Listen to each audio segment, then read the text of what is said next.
Welcome back, everybody, to the final Tabletopped episode of 2025. And I could not be happier to be having this episode with one of my favorite guests we had on, Nat Mesnard. You might know them, though, as one of the founders and creators of many of the games that Scryptid actually publishes, which we've had a lot of Scryptid folks on over the last few years.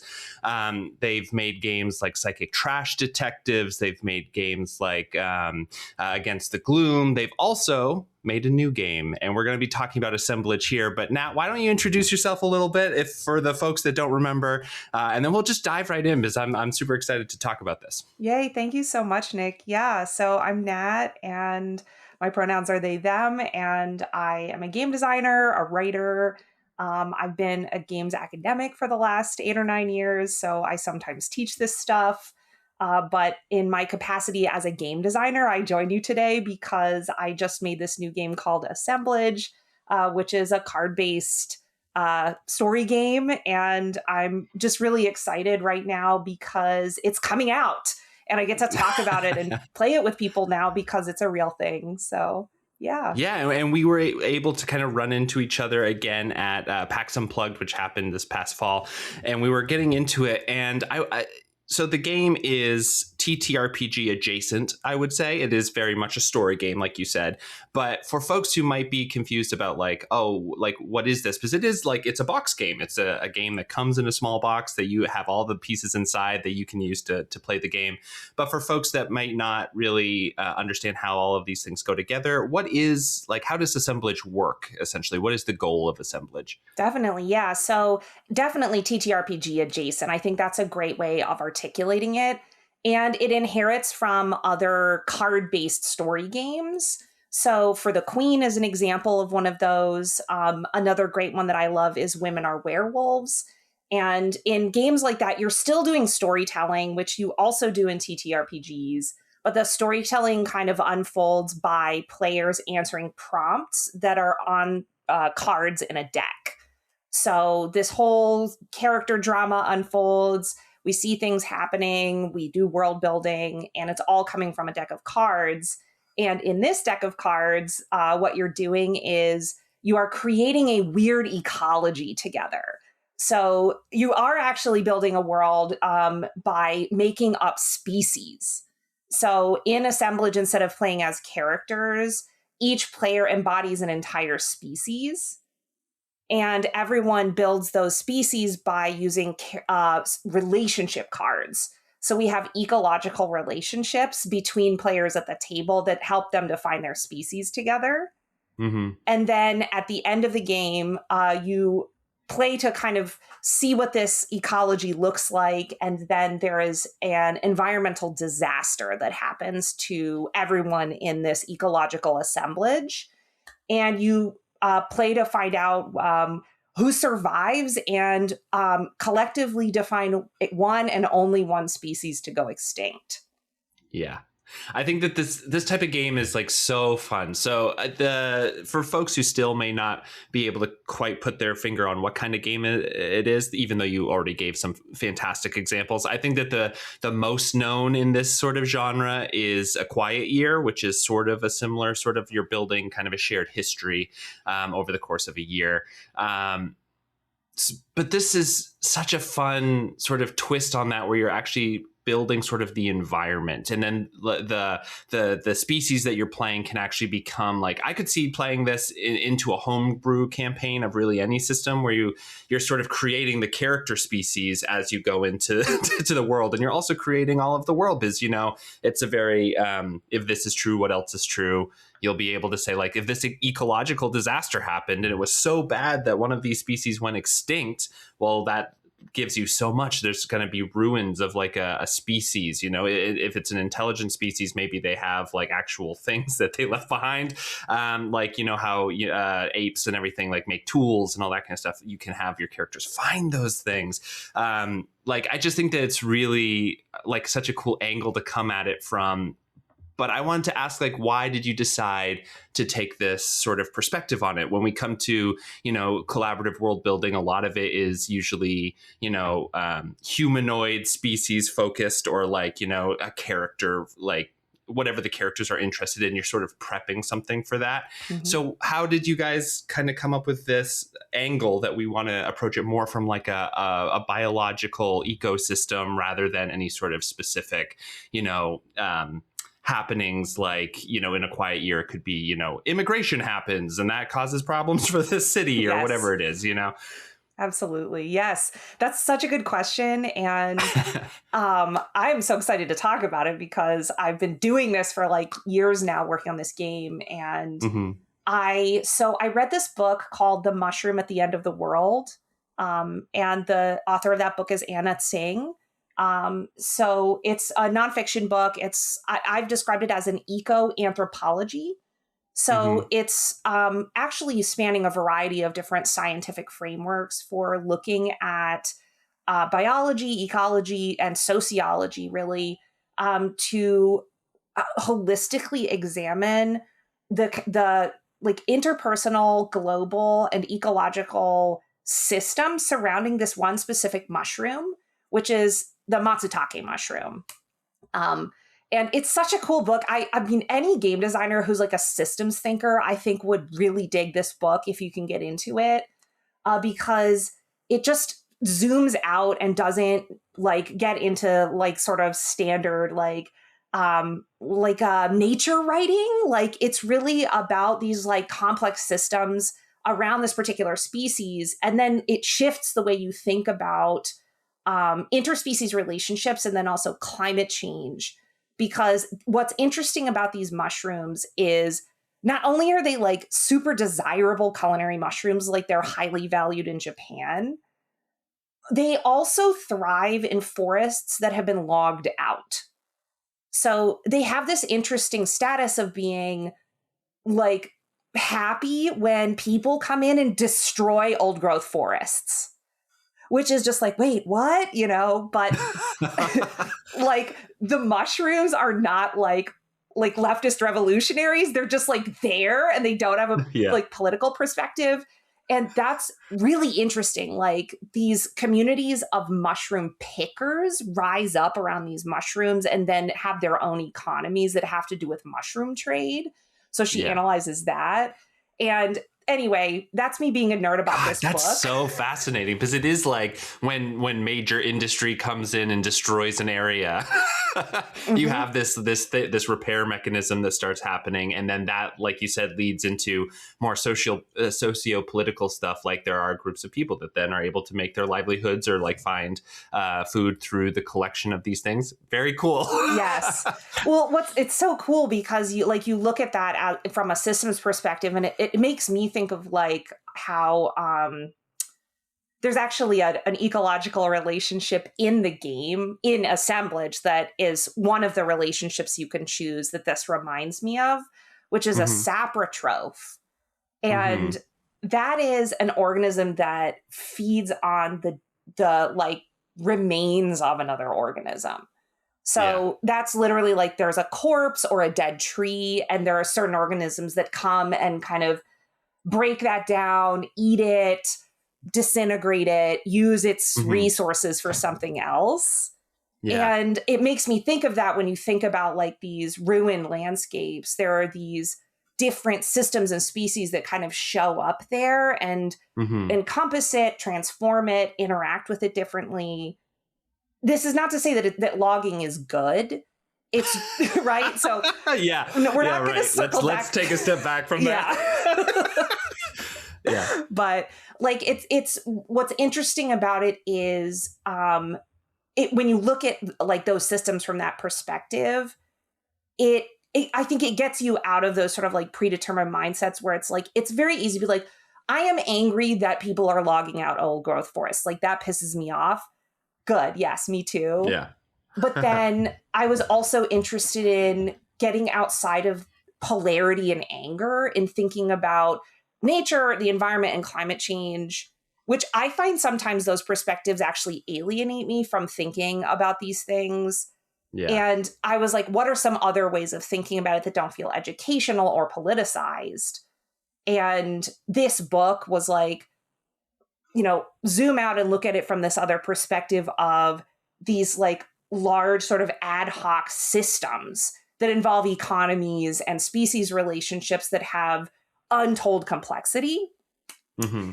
And the coolest thing she says in that book is she says, I would like to propose, instead of using the word community, which has a lot of kind of overloaded implications, instead using the word assemblage. Mm. And for her, that has connotations of like the ad hocness that often happens when these sort of half-broken systems and collections of organisms are kind of thrown together unexpectedly and find ways to coexist and interact. Yeah, this makes me like so interested because I was recently on a podcast. It's actually coming out after this one. It'll be out in January, from the Dice Legends guys. And I was talking to him about how, like, he was asking me, what do you do when you create like a big bad evil guy? And I was like, well, I don't really do that. Instead, I create like a system or a methodology that people are using to then go about their goals, which usually ends up with them being sort of an oppressive whatever force, like the forces opposed to the players.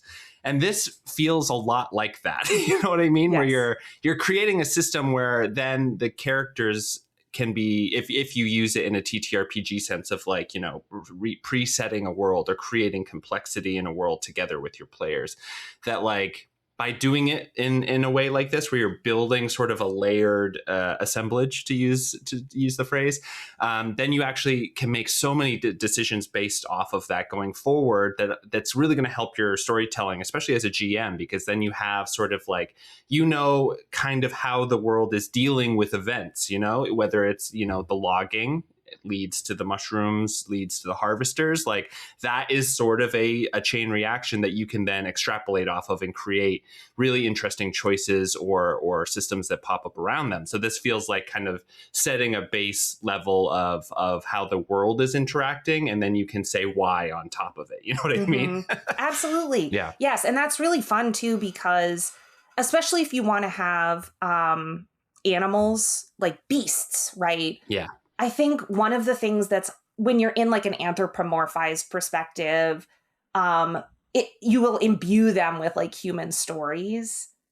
And one of the things that's actually interesting and threatening about nature is they're just doing stuff. Like they're not evil, which is like, oh, what a relief that like elephants aren't out to get us. But elephants are also incredibly dangerous and threatening animals. And like in real life, if you go where elephants are, you have to be really careful because they could just kill you by like stepping on you.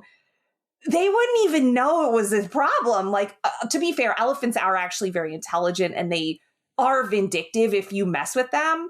But like a lot of the way nature actually works is things are coincidentally lethal. And that is actually really terrifying. And there's some really cool media out there that I took inspiration from that plays with this. There's a show called Scavenger's Reign that I really love that feels very aligned with this. Nick, have you seen Scavenger's Reign? No, I haven't. Amazing. Well, I'll extol it for you and then anybody else who's listening. It's an animated series, and the idea is some people crash land on a kind of crazy alien planet where there's lots of life.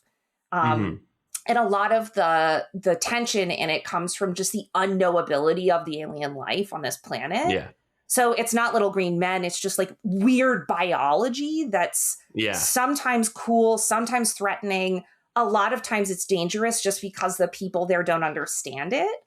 But then there's also like parasites and like really upsetting life cycles where it's like the humans could be like a vessel to grow, you know, which is actually like parasites. Totally right. Well, it's like, you know, then you become like the body that the wasp injects their eggs in. And it's like, oh my God, this is so, now it's like, you know, biological horror. And yeah, exactly. It becomes like The Last of Us with the mushrooms. 100%. Yes. There is a little bit of that to it as well. And that's really scary without being like, and this is an analog for whatever like the boogeyman that we have currently in our society that we are like angry at, which is again also fine. Like punching Nazis is a thing, but like I was like, what are some other ways that we can generate like really scary and threatening tension?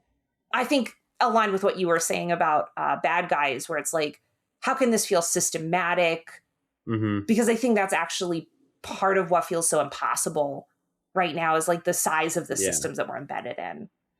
Yeah, and it's been so interesting because I have made the change in my DMing style probably over the last like 2 or 3 years towards this more systematic approach as an antagonist rather than an individual.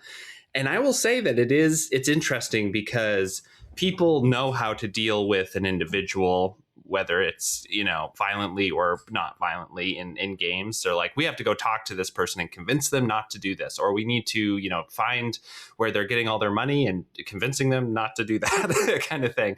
But when it's a system, like you said, it's like so big and it can feel like all the cogs are moving. So if you just take out one, it's like still gonna function, even maybe if it doesn't function as well as before. And I've found that it can be both liberating for players, because then they can make their own stories without it being like we are, the classic Lord of the Rings thing of like, we just need to destroy this one thing and then everything's better. Right. Doing it this way allows people to make choices in a way that will feel important to the group, but maybe like still feel like you have this huge kind of looming threat.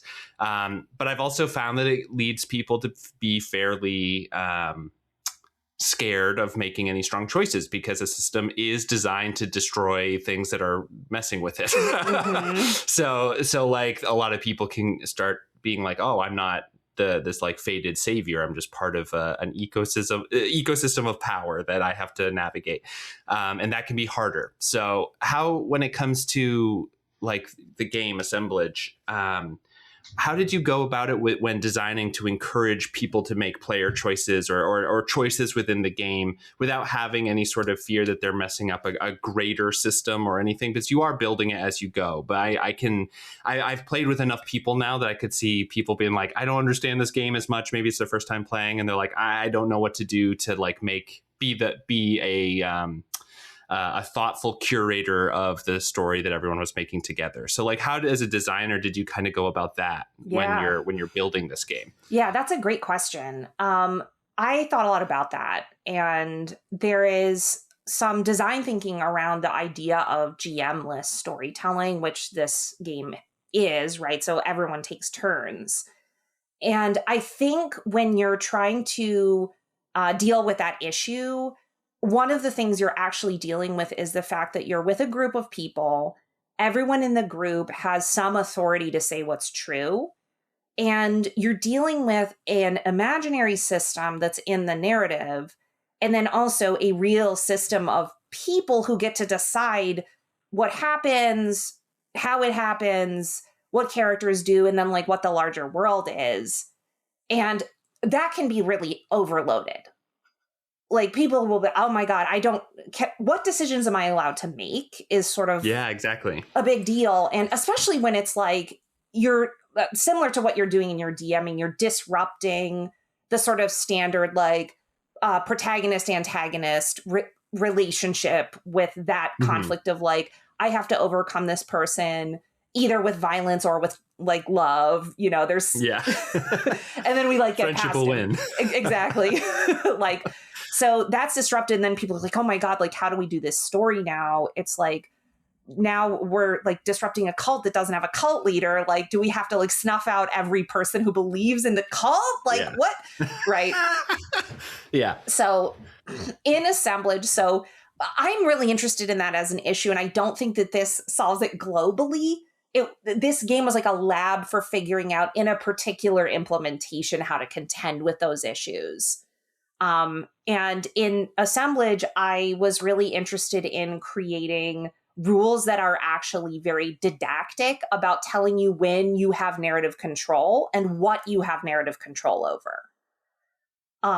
There is actually a card in the game called the Keystone Species.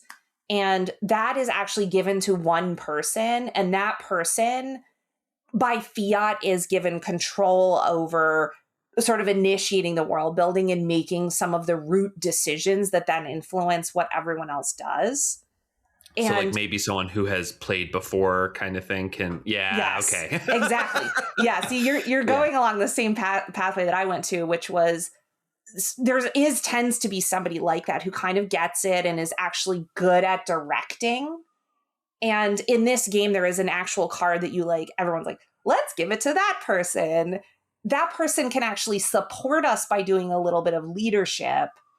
And then that person kind of gives that foundation, and then everyone else can then start to fill in. That whole process is very set in the game. It's like, you do this, then you do this. And that's my solution to it, is just to be like, there are rules that tell you how to manage the system.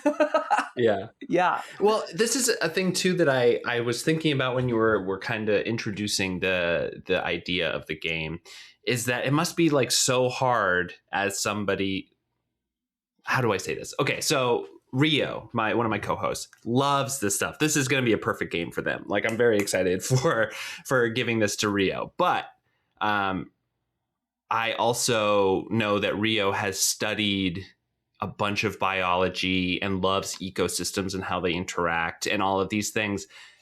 I don't have that knowledge. Like, I don't know how all these things fit together.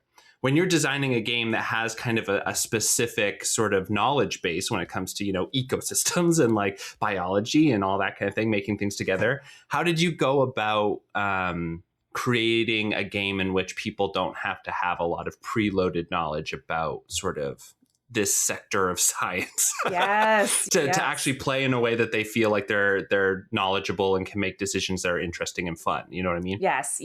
That's such a good question. Okay. I'm so glad you asked this, because I have such a fun anecdote about this, actually. Yeah. So actually, I would say I'm in the middle of you and Rio. I know some things. I haven't really studied it. I just sort of like it. So I was play testing this at Metatopia, which is the game designers convention that happens in New Jersey every year. I love going. And I actually had an ecologist in one of my play tests, who's a really great guy and an amazing support of the community. But he got a little bit annoyed because some of the other people in the group were just like, I don't know, maybe it's this. And also the relationships that are in the deck of cards that help people come up with the species are kind of like everyone chooses it. And it's like, I'm a parasite of you. And then this person is a symbiote of me. And then this person is a saprotroph of that. And then it was like, what is that ecosystem? He was like, that doesn't really make sense. This should be a food chain. Yeah. And I was like, that's true. That would make sense. And you're like, yeah, you're right. He was right. So Yeah. after that, I sat down and had a long think about whether I should change it to be like a food chain. Mm-hmm. And I realized after that like sort of conflicted playtest, which was due to the fact that the rules were loose and I needed to make decisions about how to handle the question that you're asking. I was like, oh, you know what? It doesn't need to be a food chain. People just need to be given explicit permission to make it be a fantasy. So what I did was I actually wrote this little like statement that's like a little invocation that was like, when you start playing this game, you can make up science. And basically it was just a statement that said, this is science fiction. And please draw from the science make up what you don't. You do not have to obey the laws of thermodynamics. If there are elements of science that you've studied and you'd like to bring those in, please do. But also please be permissive of the fact that this is a game about sharing the narrative and creating an imaginary weird world, not fidelity to ecology or learning science. And here's what I'll say. Ever since I've done that, I've been such an advocate of like, games can just tell people things. Yeah. I feel like that's so true, because I feel like the biggest thing I've noticed for people who are not super comfortable with storytelling is that people want permission to do the thing that they want to do. You know what I mean? Like they just want to be like, this is my idea. This is what I'm thinking about. do I have permission to do it? Yes. Like, yes. because they're not, as somebody who maybe isn't a professional or a practiced storyteller, maybe they don't have the confidence in making the choice that they want to make. Whereas, like you and I and the people that we know might just be like, yeah, I'm going to be a symbiote of this, because that would be so cool if we have to think about how we're going to like interact. But if someone's like has that same idea, but is like, I don't know if this other person would be into that. I don't know if that's going to be additive to the story everyone wants to tell. That can be so stifling. So adding in just express permission is like 100%, I feel like, the way to go. Yeah. Yeah. Yeah. And what's interesting about that is you can't just be like, do whatever you want. Like there are certain things in a game, whether it's in the rules of the game or on the part of the DM, where you can say like explicitly, like, you're allowed to do this, where if you grant that permission, it helps people understand what they're trying to do. And I do think, like, I recently sat down to play a TTRPG with some people. Some of them were very like well published, famous TTRPG designers were in there. But then there was one person in there who had like never played a TTRPG before ever. And we were like, yay, but obviously I was thinking about this because he's like a super smart guy and was just learning how to do this specific thing. And again, I was thinking about the sort of standard thing about newcomers, which is like I feel like a lot of times what they struggle with is zoom. It's like, how much of the action can I narrate and on what degree of camera zoom should I be on? Like, do I need to describe the guy like moving from his arm from here to here, or can I be like, he kills him or whatever? Like, they don't know because they haven't done it, and it's really hard to learn how to do collaborative narrative pacing. Yes. Yeah, I think that there are such interesting methods to deal with that.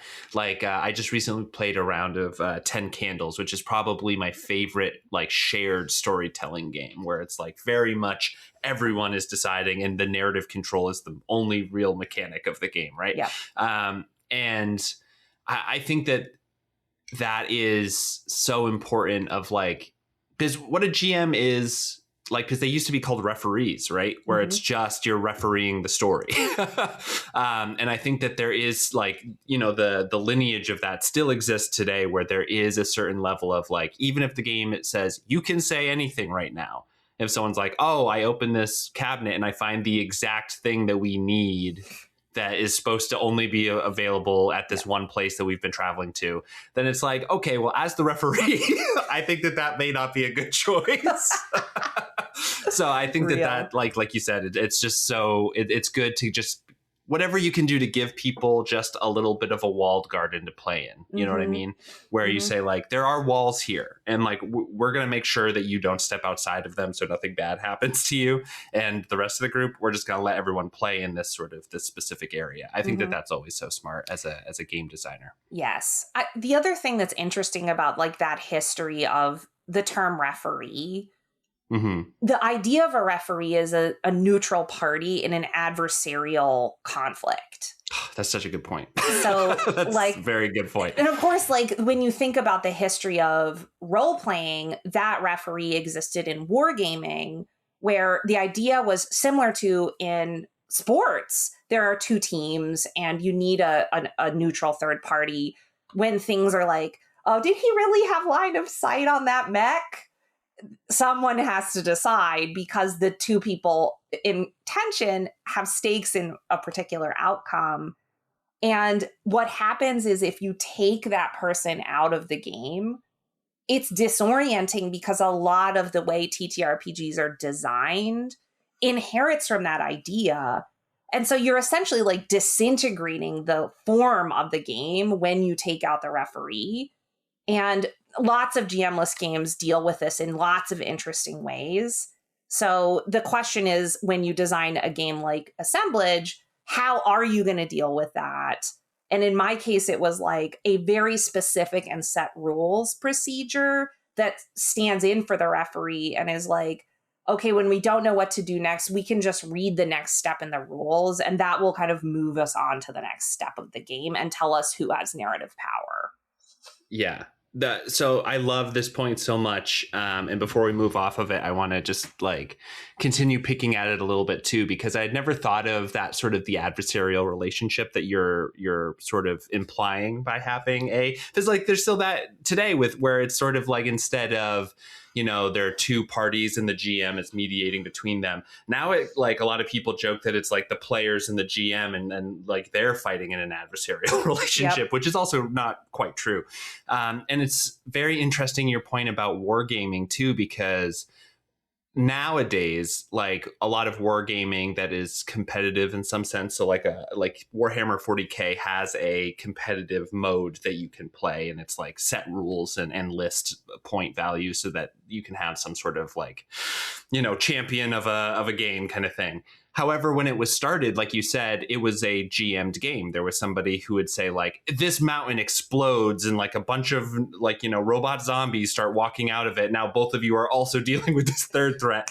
And so it was like a completely different type of game, right? It's like completely story. It's more about like, oh, we're telling this cool thing together with these models as a tool, as a prop. Mm-hmm. And I really think that that's like such an interesting like history to have there, right? To draw through all the way into these GM-less games where you're trying to keep the structure of like, how are we telling the story together? But there is none of that neutral party, which has been taken out of a lot of the other types of games, I guess, like war games and other more competitive things. So just wanted to like, man, it's just so cool. I know. Well, it's really interesting because I've thought about this a bunch too, because if you think about like the situation where the GM is the adversary, what you're really contending with in terms of referee or GM is when you take a story and you let a bunch of people tell it all together, the question is, and this is the core question of fiction, how do you generate narrative tension? And narrative tension generally comes from conflict. And so then where does the conflict come from? So with a GM'd game, the conflict comes from a relationship between the GM and the players where essentially they are in an adversarial confrontation where the GM's like, I'm going to try to kill all your characters. And the character's like, we're going to survive and overwhelm all the baddies you throw at us and like get the MacGuffin. Yeah. And then when you get into GM-less games or games where that adversarial relationship is otherwise complicated, even if you do have GMs, like for example, shared GM games, that's also kind of different because then everybody's embodying that person. And so it's like, you don't want to be too adversarial because then you're going to have to deal with somebody else being your GM. So it's like, what do you do? And the core question becomes, where is the source of tension going to be in this game, right? What are the levers I can pull to create conflict and tension? In this game, I was interested in that. And some of what I thought about with that, which tends to be my designer interest, is how do you tap into tensions and conflicts that exist outside the game and represent them in the game so that we can pull from kind of the world around us broadly instead of necessarily needing to have adversarial player roles. So, yes. Yeah. I think that's such a great goal as a designer because it just gives, I think it also gives games a lot more life, like a lifespan that isn't so, we've done the thing and now we're done. And maybe I switch a class, but we're going to do the same thing again. You know what I mean? Now, one thing I wanted to ask you a little bit around the game itself is when it comes to shared storytelling, what do you do? Like, how do you design around people having different things that they like to do when it's their turn to hold narrative power? For example, I like to make things way worse for myself and my fellow party mates. Anytime I get like narrative power, I'm like, oh man, there's like we walk out of the alleyway after the long chase and the inn is on fire. And everyone's like, why did you do that? Like, we need to be in the inn. And so like, I just like continuously make situations worse because I think that they're more dramatically interesting as a storyteller. It's like you're overcoming different odds, or maybe you don't. And that's really interesting as well. As a designer, though, in like in a GM-less kind of format, especially when it's more of a collaborative world building, how do you balance different desires of different types of players. Like at a table could be someone who's like, I want to make the most beautiful ecosystem that's like super nice and everything, and someone else is like, I want to tell the story of how this ecosystem falls apart. You know what I mean? Like, and because it ends with this ecological disaster. So like, how do you balance those sort of like player desires when you're designing a game like this? Yeah, that's a really good question. I have a cool mechanic in it. There is a thing you do at the beginning when you're making the species up called your secret vulnerability. And the thing I have people do there is record something that other folks don't know about the species that they made up. That is a narrative description of a vulnerability that if something kind of pressed on that vulnerability, that species could go extinct. And I usually, in the rules, it explicitly says, make it something interesting. Don't just be like, they would starve if they didn't have their food. Like, sure. Have it be something you could reveal. Yeah. And then when it's time to choose the environmental disaster, what the rules say is that, if your species goes extinct, you will have more narrative power at the end of the game.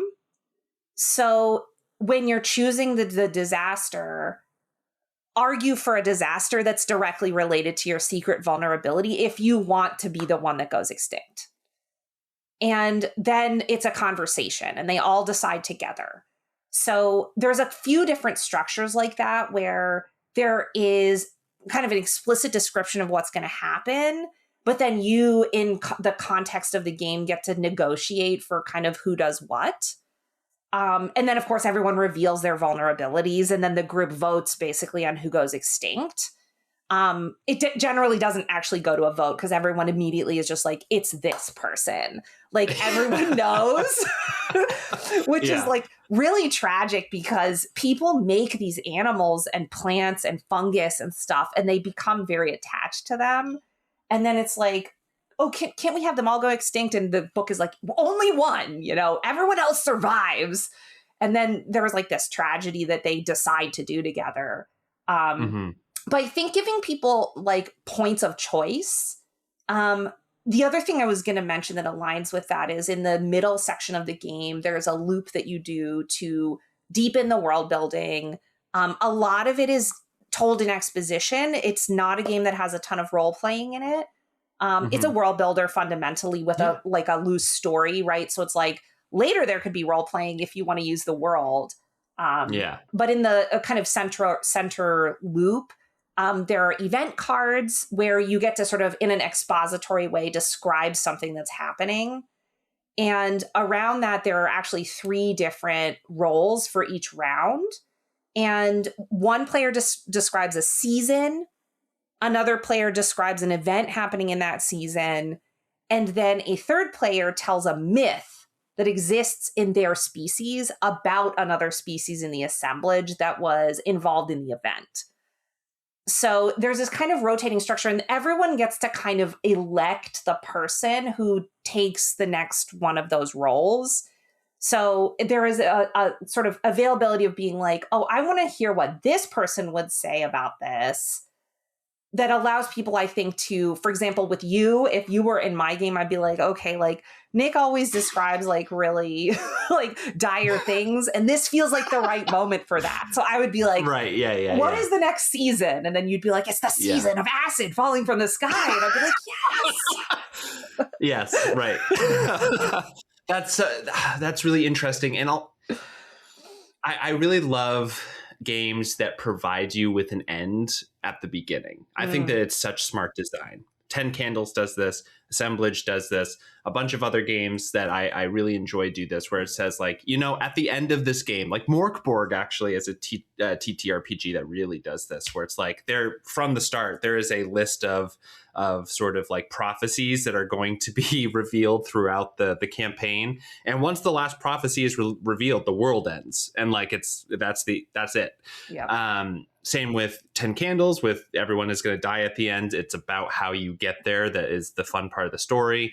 Assemblage, a species is going to go extinct. You know, it's like that's just part of it. And finding out who that is, that joy of discovery, even though you have a little bit of an inkling of where things are going to go, I think is just good design, because it allows people to make decisions in a sort of directionally similar way, Yes. which I think is great. But when you were designing, was there anything else that you were trying to do? Because otherwise you would just have created sort of like a book that people can go through with prompts and things like that. So like what in the gameplay are you really excited for people to like kind of get their fingers on and touch and do? Because this is also Scryptid's first like box game, if I'm correct, right? Yes. So what made that decision as well, where you could have probably designed this in such a way that you didn't need to take on all these printing costs, and you could have a book that people kind of flip through and play it that way. So what made you decide to go in this direction? Yeah, thank you for asking that. Yay.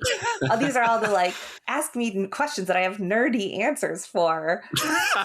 But this is a nerdy podcast. Yes, I love it. So I wanted to make a card-based game because I'm interested in games that are accessible for people that don't play TTRPGs, in part due to what we were talking about earlier regarding people not quite understanding what they're allowed to narrate.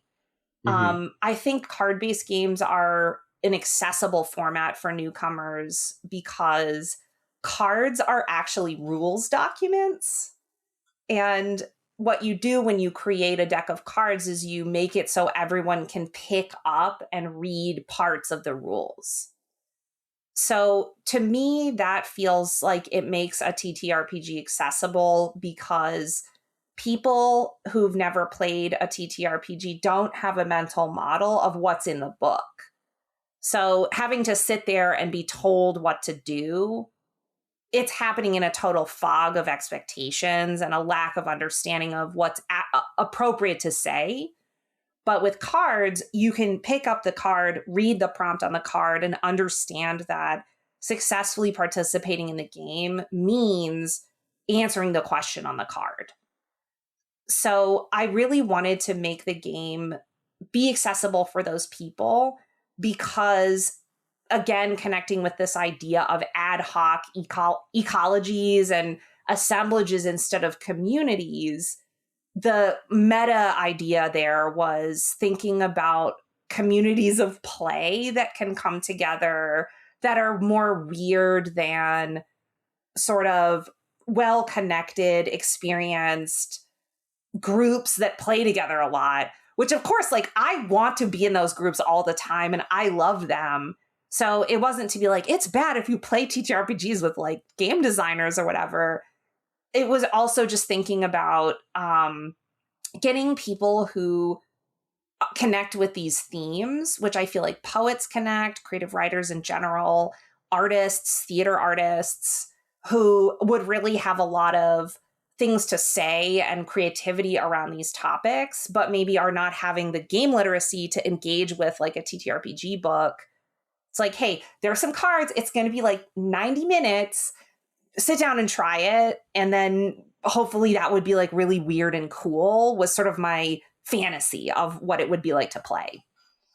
And honestly, it kind of feels very similar in sort of the lineage of scripted games. Like if you think of like Psychic Trash Detectives, you are also kind of doing that in a weird way because you have the stuff on the table, all of the trash, and then the kind of joint document that you guys are all drawing on and doing stuff. I have never thought of it quite that way, but I love the way you describe that, of the cards or the actual things that you are making for your players to have and to hold and to use, that they are in a way instructional, because, you know, during the moments where someone is just like, and then we're going to do this in this way, and sort of listing off rules, you can kind of be looking at your cards in like a board game sense of like, okay, how do I use these? Okay, this one says this one says this. Oh, I hear my friend say that this type of card can be used then. Like that is, I had never thought of that being part of the instructional kind of model. Like it sort of adds a tactile sense to an otherwise very sort of like shut up and listen to me tell you what we're going to do. Yeah. So I think that that's like such an interesting an interesting thought process. So when you go forward, are you going to try to take any of those sort of the design stuff you learned making Assemblage into any of your future projects? Is there something that came up during this that you were like, oh my God, this is the only way I'm doing this from now on? Or Yeah, definitely yes. I'm actually working on a really cool project right now. So when we crowdfunded Assemblage, we had a really great collaborator, which is Stop, Drop, and Roll Games. They're UK based. And they were doing a really cool project that is like a punching Nazis game, which it's like, yes, like it's GM-less actually, or shared GM. It's like tactical kind of combat where you're like a guerrilla warfare cell of anarchists, and like you have to like kind of like do these like battles to like take out the White Fist, and it's so satisfying. It just has like a bunch of things to it that's like very like the counterpoint to the design stuff that I was doing. And we have this collaborative crowdfunding reward that we said we would make, where we were like, let's combine the two games and create an expansion that uses the rules from both. Yeah, which is crazy, but like, of course, like Lori Blake, who's the designer, and I were like, let's do this crazy design project. And we have been working on a thing that actually does adapt the rules of Assemblage to be much more flexible to work with people interacting with the environment, which is what you were talking about at the beginning, in thinking about it as like a system neutral world builder that then humans could encounter. We've actually been working on that and thinking about how to make that work with Lori's system for Why We Fight, which is the other game. Yeah. And then probably once we're done with that, there will be some abstract stuff that can be used with Assemblage in general.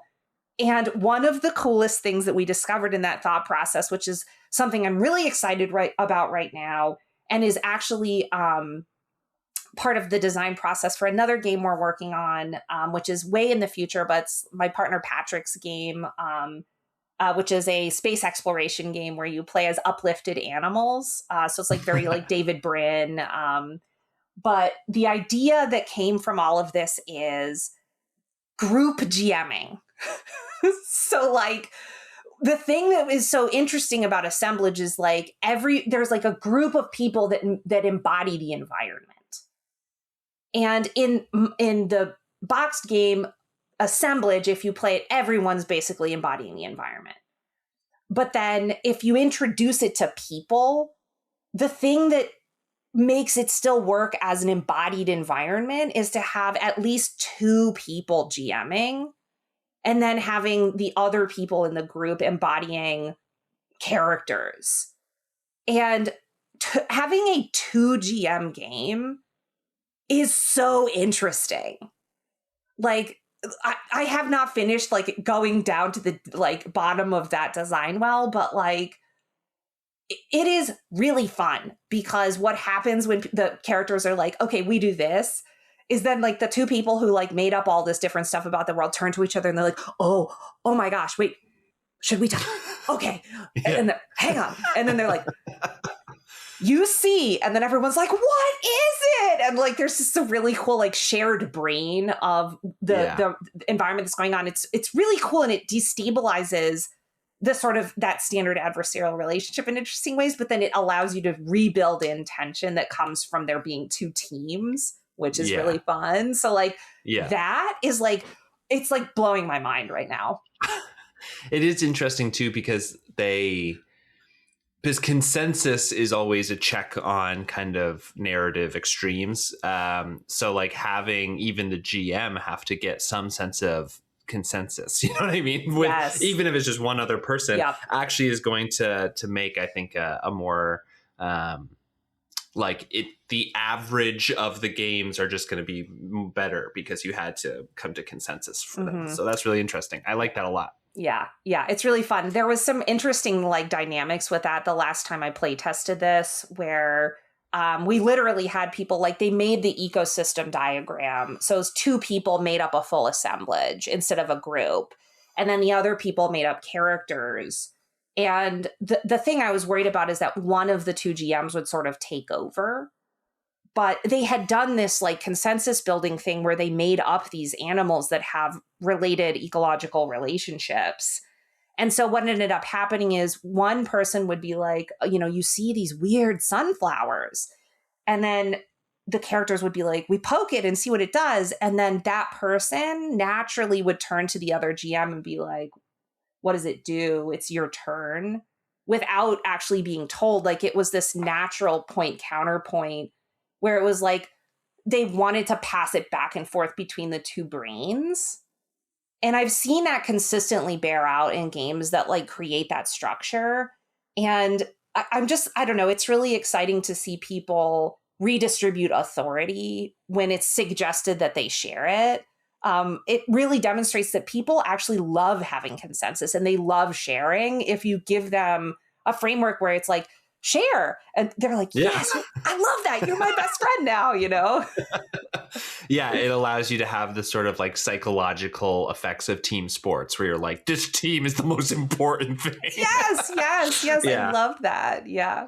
Nat, this was such a great conversation. Assemblage, how can people like find out more about it? How can they kind of pick it up when it's ready? Where can they pick it up? Tell me a little bit more about that before we end. Yes, great. So the easiest way to get it is actually just on the Scryptid Games website. That's SCRYPTID games.com. We have been fulfilling it in December and will continue into January, just making sure everybody gets their copy. And it's here. In fact, I'm sitting with the boxes of it behind me in this room. We're probably going to order more, and we will be fulfilling it through, our website. So you can order it from us. We sometimes go to cons and we'll have it in distribution and hopefully in your brick and mortars, but it depends on where you are in the country and whether or not they order it. So best way is to just order direct from us, and I will put it in a bubble envelope and send it to your house. It's available now. We're doing the release basically in early 2026. So I'm doing a circuit to let people know it exists. We're going to have some lovely podcast appearances like being here on Tabletopped. And then I have a release party happening in New York City at the 20-sided store. So I'll be inviting anybody in the tri-state area who wants to hang out with me in person can come out on January 31st. Amazing. Anyone who is in the Tabletopped diaspora who wants to, you should definitely go to that party. That's going to be so fun. We're also going to have some Scryptid folks back on probably in January or February, depending on when the release schedule is. But we're going to be talking about an anthology project that they have coming up, but I won't say any more than that. You'll have to wait. And as always, I love you guys. Whenever you want to come on, just let us know and you'll be on. So if you are somebody who enjoys conversations like this, please subscribe to Tabletopped. We come out every other Monday. That might change back to every week in the new year, but I've been kind of enjoying the little bit of a break I've given myself, so that might continue. If you guys want to support the podcast, you can go to tabletop.pod.com. We have contact forms if you want to suggest topics. We have a Discord if you want to join our community, and you can always go to patreon.com/tabletop if you want to donate for more bonus content. All right, everyone, we will see you in the new year. Nat, thank you so much for coming on, and I'll go out and grab Assemblage. It looks so fun. It's such a pretty little box. All the materials are quality. I saw it at the con. So you guys should do that. All right, everyone. Goodbye. Bye. Thanks.